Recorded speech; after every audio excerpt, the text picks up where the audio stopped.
नमस्कार दोस्तों, मैं हूं राहुल और आप देख रहे हैं मिशन कंपटीशन। गाइस, आपके सामने आज सेट नंबर 10 लेके मैं हाजिर हूं बिहार दरोगा 2021 के तैयारी के लिए। देखिए, हर रोज एक सेट लगाना है और सेट लगा के उसमें जो स्कोर आएगा वही आपको बताया कि आप कितना ज्यादा एग्जाम रेडी हैं। जितना ज्यादा स्कोर उतना ज्यादा आप एग्जाम रेडी, उतना ज्यादा आपका पुख्ता है तैयारी। सीधा सीधा बात है।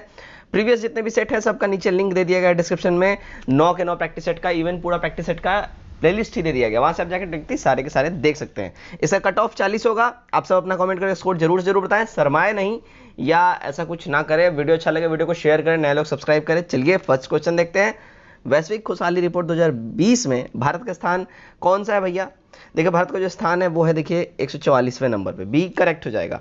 ठीक है, 156 देशों का यहाँ पे ये रिपोर्ट था, जिसमें 144 नंबर पे इंडिया का पोजीशन है। ठीक है, फिनलैंड ने लगातार 3 साल से फर्स्ट पोजीशन हासिल किया है।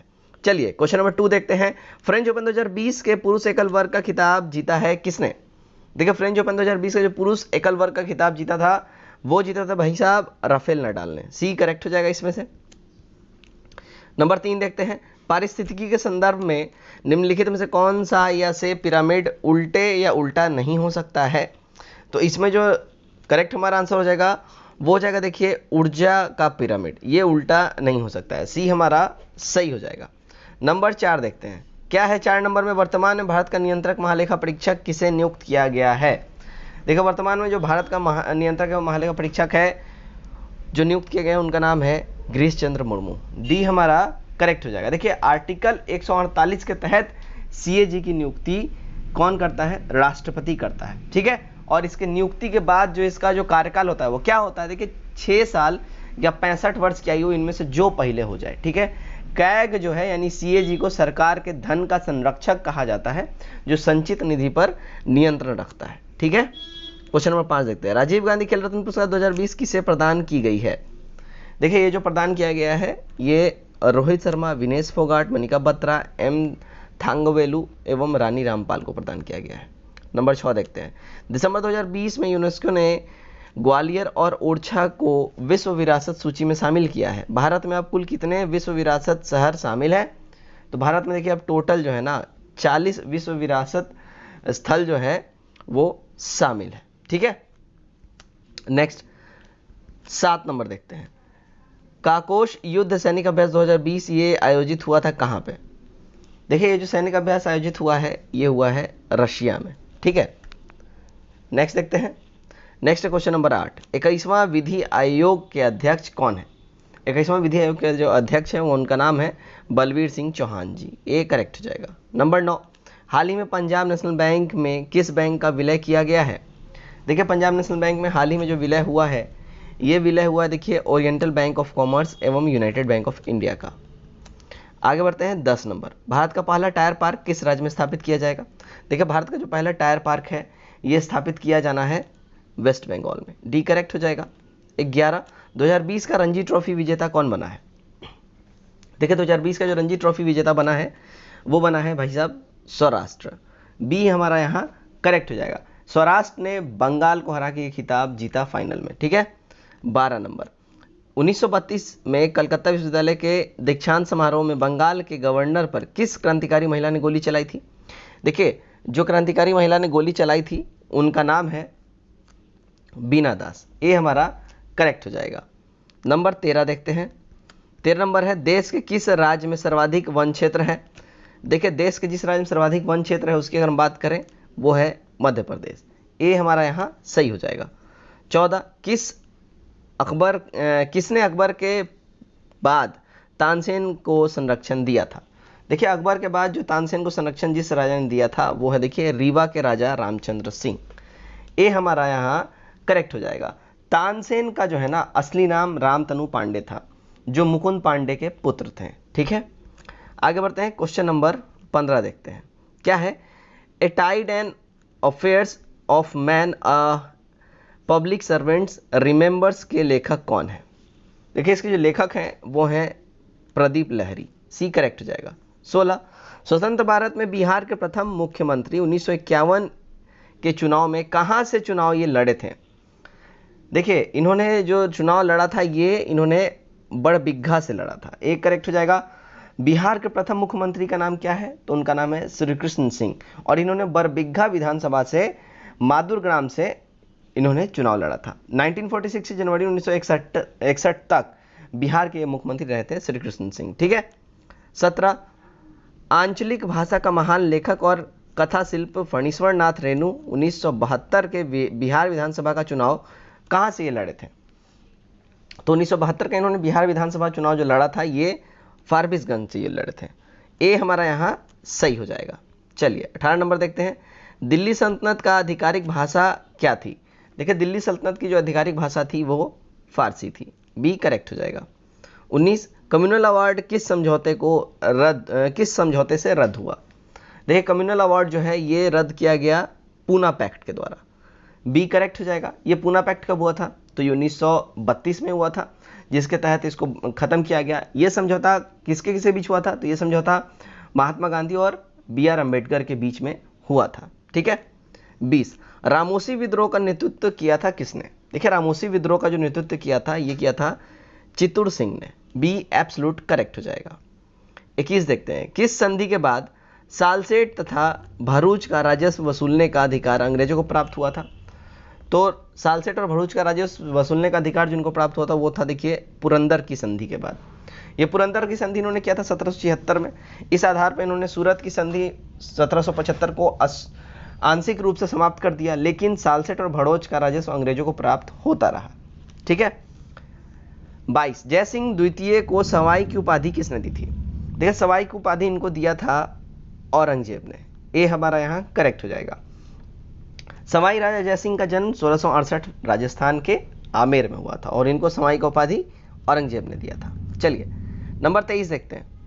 नंबर 23 है हमारा सुमेलित यहाँ पे करना है। ठीक है। यहाँ पे हमें सुमेलित करना। देखिए सुमेलित में यहाँ देखिए मुल्ला दाऊद, इसका जो करेक्ट सुमेलन हो जाएगा वो हो जाएगा तारीख अल्फी से। ठीक है।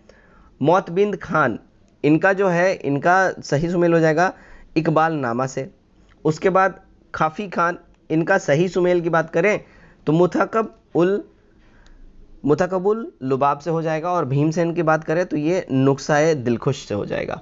सही जो हमारा यहाँ मैच मिलता है वो ए हो जाएगा। ठीक है। नेक्स्ट देखते हैं क्वेश्चन नंबर 24। इसमें भी मिलान करना अपने को। मिलान जो है करना, देखिए यहाँ पे जो सही हमारा कूट बैठ जाएगा उसमें हम ध्यान देते हैं। तो सबसे पहले देखिए यहाँ हमारा क्या हो जाएगा, शेख बहाउद्दीन, ये हमारा हो जाएगा सुहारवादी। ठीक है। उसके बाद बात करते हैं ख्वाजा कुतुबुद्दीन बख्तियार, ये हो जाएगा चिश्ती संप्रदाय से। उसके बाद सैयद अली हमदानी ये हो जाएगा ऋषि से। और फिर सैयद सरयू यौदैन, ये फिरदौसी हो जाएगा। सही कूट हमारा डी हो जाएगा। ठीक है। चलिए नेक्स्ट देखते हैं क्वेश्चन नंबर 125। 1764 में बक्सर युद्ध के समय बंगाल का गवर्नर कौन था? देखिए 1764 में जब बक्सर का युद्ध हुआ था उसमें बंगाल का गवर्नर था वेंसीटॉर्ट। सी करेक्ट हो जाएगा। वेंसीटॉर्ट का कार्यकाल था 1760 से लेके, ठीक है, 1760 से लेके 65 तक। ध्यान रखें इस बात का। राइट। 26 देखते हैं। देखिए 26 में है निम्नलिखित में कौन सी जोड़ी सुमेलित यहाँ नहीं है? यहाँ जो जोड़ी सुमेलित नहीं है वो है देखिए लॉर्ड वेलेस्ली तृतीय मैसूर युद्ध, ये गड़बड़ है। तृतीय मैसूर युद्ध के समय लॉर्ड कार्नवेलिस गवर्नर जनरल था, ना कि लॉर्ड वेलेस्ली। ठीक है। तो यहाँ कार्नवेलिस हो जाएगा। ठीक है। 27 निम्नलिखित गुप्त शासक का कालानुक्रम निर्धारित करना है। तो यहाँ जो गुप्त शासकों का कालानुक्रम है इसमें सबसे पहले देखिए, सबसे पहले आ जाएगा कौन? तो श्रीगुप्त आ जाएगा। इसका कालक्रम था देखिए 240 से 280 ईसा पूर्व।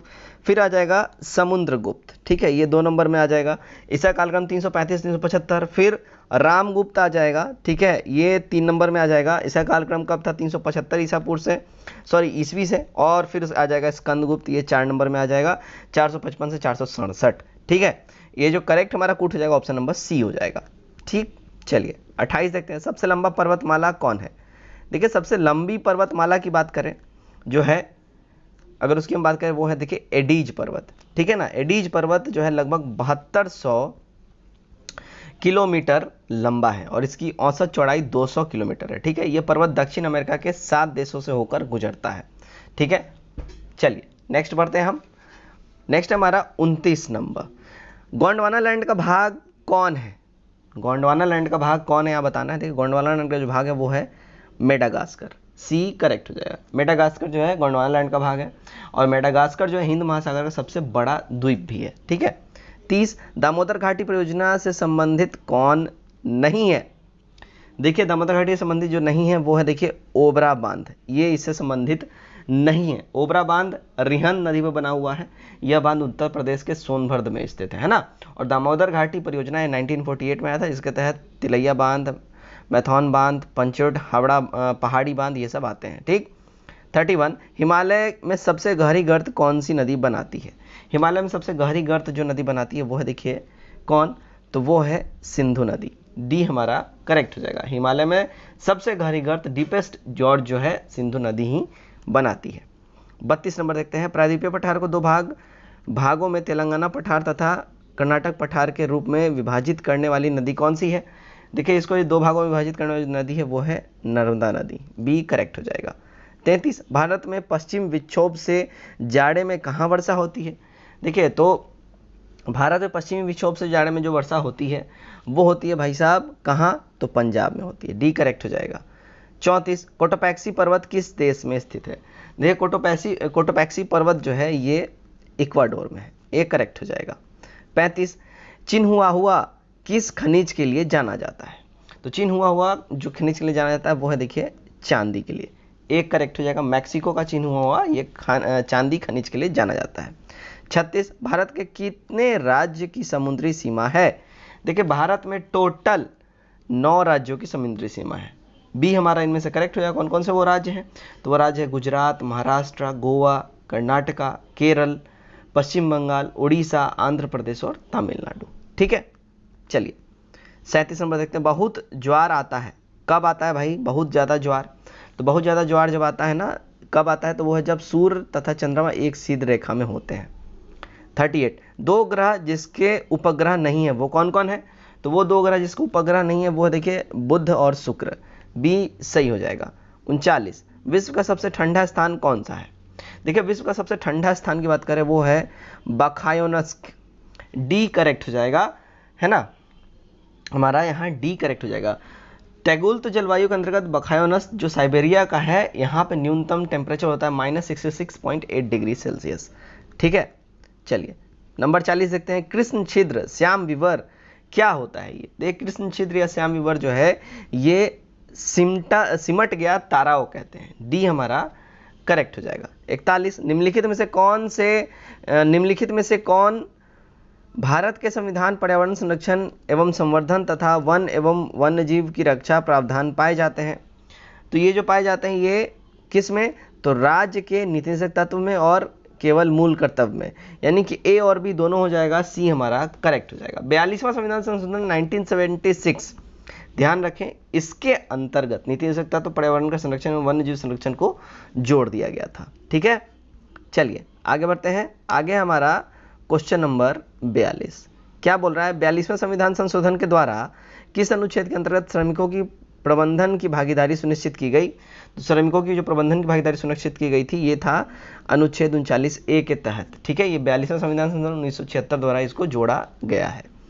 43 भारत में पंचायती राज दिवस कब मनाया जाता है? देखिए भारत में पंचायती राज दिवस जो मनाया जाता है ये 24 अप्रैल को मनाया जाता है हर साल। ठीक है। 44 निम्नलिखित में से कौन अंतर्राज्यीय परिषद का गठन करने के लिए अधिकृत है? अंतर्राज्यीय परिषद का गठन करने के लिए जो अधिकृत है वो है देखिए राष्ट्रपति साहब। बी हमारा सही हो जाएगा।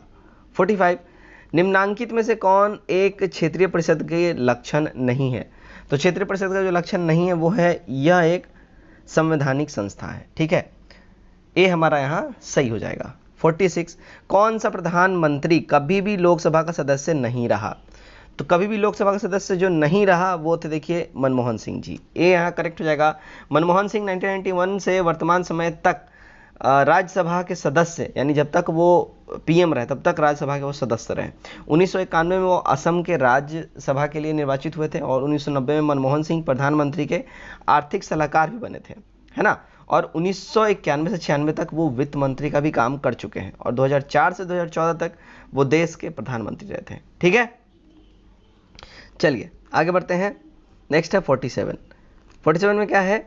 राज्य पुनर्गठन आयोग के अध्यक्ष कौन थे? देखिए राज्य पुनर्गठन आयोग के जो अध्यक्ष थे वो थे मोहम्मद फजल अली जी, सी करेक्ट हो जाएगा। राज्य पुनर्गठन आयोग इसका गठन हुआ था 1953 में, ठीक है, 1953 में इसका गठन हुआ था और मोहम्मद फजल अली इसके अध्यक्ष थे।